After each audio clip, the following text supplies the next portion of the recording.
ఏ ముహూర్తాన వైఎస్ఆర్సీపీతో BRS party దోస్తాను మొదలుపెట్టిందో తెలియదు కానీ ఇప్పుడు సేమ్ వైఎస్ఆర్సీపీ లాగే ఫేక్ ప్రచారంలో మాత్రం వైఎస్ఆర్సీపీతో బీఆర్ఎస్ పార్టీ కూడా పోటీ పడుతుంది. తాజాగా ఎమ్మెల్యే కోట ఎమ్మెల్సీ అభ్యర్థులను కాంగ్రెస్ పార్టీ ప్రకటించడం జరిగింది. అందులో ముఖ్యంగా అద్దంకి దయాకర్ అలాగే విజయశాంతి వీరిద్దరి గురించి కూడా పెద్ద కాంట్రవర్సీ అయితే నడుస్తుంది. అద్దంకి దయాకర్ అలాగే విజయశాంతి రాహుల్ గాంధీ మనుషులని, రేవంత్ రెడ్డికి సంబంధించిన వేం నరేందర్ రెడ్డి అలాగే షబ్బీర్ అలీ వీళ్ళిద్దరికి కూడా ఎమ్మెల్యే కోటాలో ఎమ్మెల్సీ టికెట్ రావాలి అని రేవంత్ రెడ్డి ప్రయత్నాలు చేశాడని, కానీ రాహుల్ గాంధీ మరియు కాంగ్రెస్ పార్టీ అధిష్టానం మాత్రం మాకు ఎవరికి టికెట్ ఇవ్వాలో తెలుసని, రేవంత్ రెడ్డి మాటలను కాదని వీరిద్దరికి కూడా టికెట్ ఇచ్చినట్లయితే బీఆర్ఎస్ కు సంబంధించిన సోషల్ మీడియాలో పెద్ద ఎత్తున ప్రచారం అయితే జరుగుతుంది. అసలు బీఆర్ఎస్ పార్టీ బ్రేక్ ప్రచారం ఎలాగా ఉంటుందంటే, మొన్నటి లోక్సభ ఎన్నికల వరకు అంత ముందుకున్న ఎమ్మెల్సీ ఎన్నికలు కావచ్చు, అసెంబ్లీ ఎన్నికలు కావచ్చు, ఆ సందర్భంలో అద్దంకి దయాకర్ని కాస్త రేవంత్ రెడ్డి గారి మనిషి అని చెప్పేసి సోషల్ మీడియాలో ప్రచారం చేశారు. కోమటిరెడ్డి వెంకటరెడ్డి రేవంత్ రెడ్డి మనిషి అయిన అద్దంకి దయాకర్కి ఏ పదవి రాకుండా చేస్తున్నారని, రేవంత్ రెడ్డి మాట కూడా ఎవరు కూడా అధిష్టానం దగ్గర వినడం లేదని చెప్పేసి కూడా ప్రచారం చేశారు. నిజానికి అద్దంకి దయాకర్కి తుంగతుర్తి ఎమ్మెల్యే టికెట్ రావాల్సిన విషయం అందరికీ తెలిసిందే. ఆ తర్వాత ఆయనకు చాలా పదవులు ఆయన దగ్గరకు వచ్చి ఇలా చేజారిపోయాయి.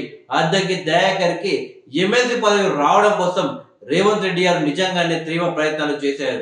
బహుశా ఎమ్మెల్యే కోటాలో అద్దంకి దయాకర్కి ఎమ్మెల్సీ టికెట్ రావడంతో అద్దంకి దయాకర్ కుటుంబ సభ్యుల కంటే సీఎం రేవంత్ రెడ్డి గారే ఎక్కువగా ఆనందించి ఉంటారు. ఎందుకంటే కాంగ్రెస్ పార్టీ ప్రతిపక్షంలో ఉన్నప్పుడు కాంగ్రెస్ పార్టీలో లీడర్లంతా రేవంత్ రెడ్డి గారు ఏ పోరాటం చేసినా కానీ కాళ్ళల్లో కట్టపెట్టే ప్రయత్నం అయితే చేశారు. ఆ సందర్భంలో రేవంత్ రెడ్డి గారి పక్షాన ఉంటూ రేవంత్ రెడ్డి గారు ఇచ్చిన ప్రతి పిలుపును అందుకొని బలంగా పోరాటం చేసిన వ్యక్తి అద్దంకి దయాకర్. అలాంటి వ్యక్తికి ఎమ్మెల్యే టికెట్ చేజారిపోయినప్పుడే రేవంత్ రెడ్డి గారు మాట ఇచ్చారు, ఎమ్మెల్సీ పదవి తప్పకుండా ఇస్తామని. కేవలం ఎమ్మెల్సీ తోటే కాదు, ఏకంగా ఆయనకు మంత్రి పదవి కూడా ఆఫర్ చేశారు అప్పట్లో రేవంత్ రెడ్డి గారు. త్వరలో అద్దంకి దయాకర్ ని ఎమ్మెల్సీ అనే కాదు, మంత్రిగా చూసినా ఆశ్చర్యపోవాల్సిన అవసరం అయితే లేదు.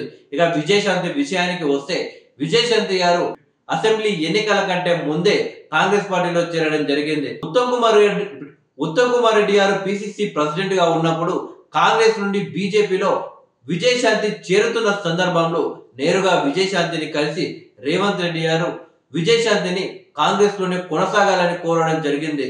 రేవంత్ రెడ్డికి పిసిసి పదవి ఇస్తేనే నేను పార్టీలో కొనసాగుతాను, లేకుంటే లేదు అని కొంచెం సమయం తీసుకొని హైకమాండ్ కూడా విజయశాంతి తెలిపారు. కానీ పిసిసి అధ్యక్షుడి విషయంలో ఎలాంటి మార్పు లేకపోవడంతో ఇక బీజేపీలోకి వెళ్లారు రాములమ్మ.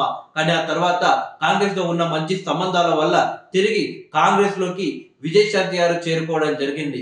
ఇప్పుడు ఆలోచించండి, వేం నరేందర్ రెడ్డి షబ్బీర్ అలీ కాదు, విజయశాంతి అలాగే అద్దంకి దయాకర్ కూడా రేవంత్ రెడ్డి మనుషులే.